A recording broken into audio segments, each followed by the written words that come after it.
Bonjour tout le monde et bienvenue. J'espère que vous allez bien et que vous êtes en parfaite santé. Alors, je vous propose aujourd'hui une correction, encore une fois, d'un examen régional normalisé. Il s'agit de l'examen normalisé de la région Marrakech-Safi 2017. Alors, commençons tout d'abord, comme d'habitude, par le texte de support, le texte proposé dans l'examen. Donc là, déjà, dès la première apparition, vous avez constaté qu'il s'agit d'un dialogue, parce que là, nous avons des personnages, ensuite, nous avons des répliques. Donc, nous avons crayon, le cœur, etc. Donc, il s'agit d'un dialogue. Donc, le premier qui parle, c'est Crayon. Crayon entre avec son page. Entre avec son page, là, c'est ce que l'on appelle les didascalies. On appelle ça, dans le domaine théâtral, les didascalies. C'est-à-dire là, c'est pas une parole d'un personnage, mais c'est juste une petite description de ce personnage. Je les ai fait coucher l'un après l'autre. Enfin, ils sont lavés, maintenant reposés, et sont seulement un peu pâles, mais c'est calme. Deux amants au lendemain de la première nuit, ils ont fini eux. Donc là, il parle de deux personnages, là, qu'il vient de mentionner. Je les ai fait coucher, c'est-à-dire dormir. Elles sont maintenant calmes, pâles, etc. Donc, les personnages dont il parle, bien sûr, c'est Antigone et Aimant. On va les découvrir par la suite. Le cœur lui répond. Pas à toi, Crayon. Il te reste encore quelque chose à apprendre. Eurydice, la reine, ta femme. Crayon. Une bonne femme, parlant toujours de son jardin, de ses trécots, de ses éternels trécots pour les pauvres. C'est drôle comme les pauvres gens ont éternellement besoin de trécots. On dirait qu'ils n'ont besoin que des trécots. Le cœur. Les pauvres de Thèbes auront froid cet hiver, Crayon. En apprenant la mort de son fils, la reine a posé ses aiguilles sagement, après avoir terminé son rang, posément, comme tout ce qu'elle fait, un peu plus tranquillement peut-être que d'habitude, et puis elle est passée dans sa chambre à l'odeur de lavande, au petit napperon brodé et au cadre de peluche, pour s'y couper la gorge, Crayon. Elle est étendue maintenant sur un des petits lits jumeaux démodés à la même place où tu l'as vue jeune fille un soir, avec le même sourire à peine un peu plus triste. Et s'il n'y avait pas cette large tache rouge sur les linges autour de son cou, on pourrait croire qu'elle dort. Crayon. Elle aussi, ils dorment tous, c'est bien. La journée a été rude. Un temps, il dit sûrement, cela doit être bon de dormir. Alors là, vous avez constaté qu'il s'agit de la fin de la pièce de théâtre Antigone, parce que Crayon tout d'abord vient de parler de la mort des deux personnages, à savoir Antigone et Aimant. C'est pourquoi il dit je les ai fait coucher l'un après l'autre. Les deux, c'est Antigone et Aimant. Donc c'est la fin puisque c'est la mort. Ensuite, le cœur lui aussi, il l'informe que c'est pas seulement la mort de ces deux personnages, mais il y a aussi la mort d'Eurydice, qui est la femme de Crayon, mais aussi qui est la mère de Aimant.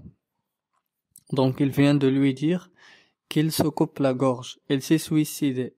Donc là, dans cet extrait, on a appris la mort de 3 personnages, la mort tragique de 3 personnages, à savoir Antigone, Aimant, ainsi que Eurydice.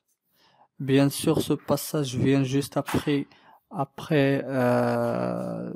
l'annonce du messager.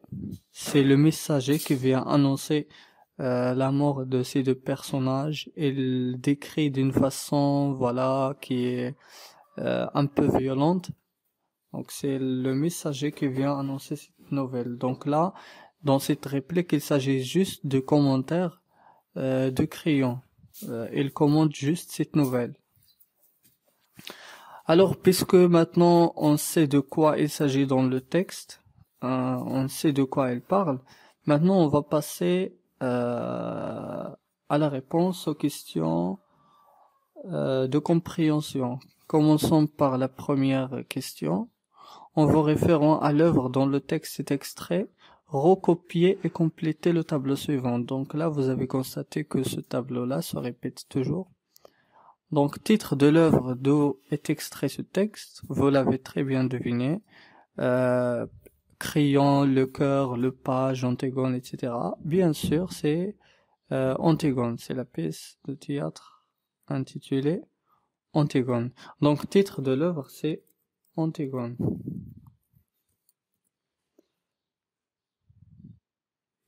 Le nom et le prénom de l'auteur qui a écrit cette œuvre, c'est Jean Anneuil. Donc il s'appelle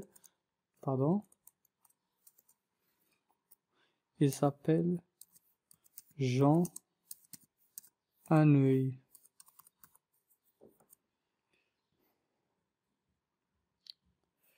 Et le genre littéraire auquel appartient cette œuvre, c'est donc tout d'abord c'est une pièce de théâtre de tragédie moderne. Donc pièce de théâtre de tragédie moderne.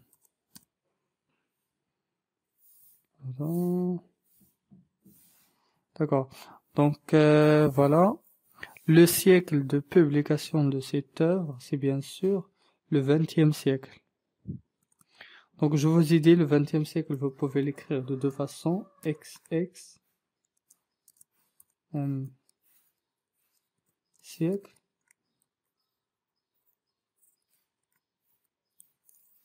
Ou bien tout simplement vous pouvez écrire 20e siècle quand vous le connaissez, 20, etc. et ainsi de suite. Donc vous connaissez la suite. 20e siècle.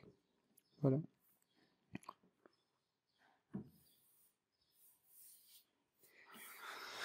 Maintenant, on va passer à la deuxième question.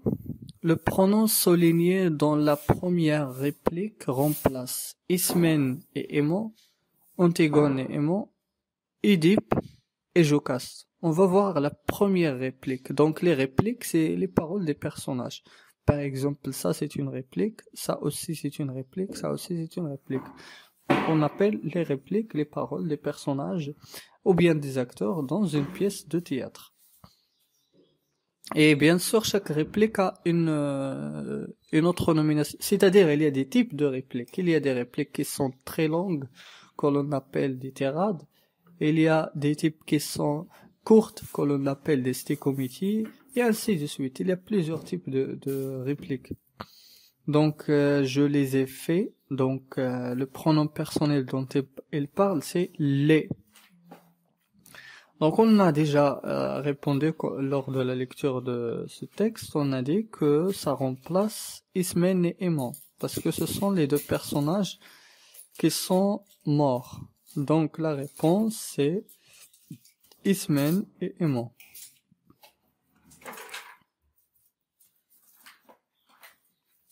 Donc on recopie la bonne réponse, on va recopier la première phrase.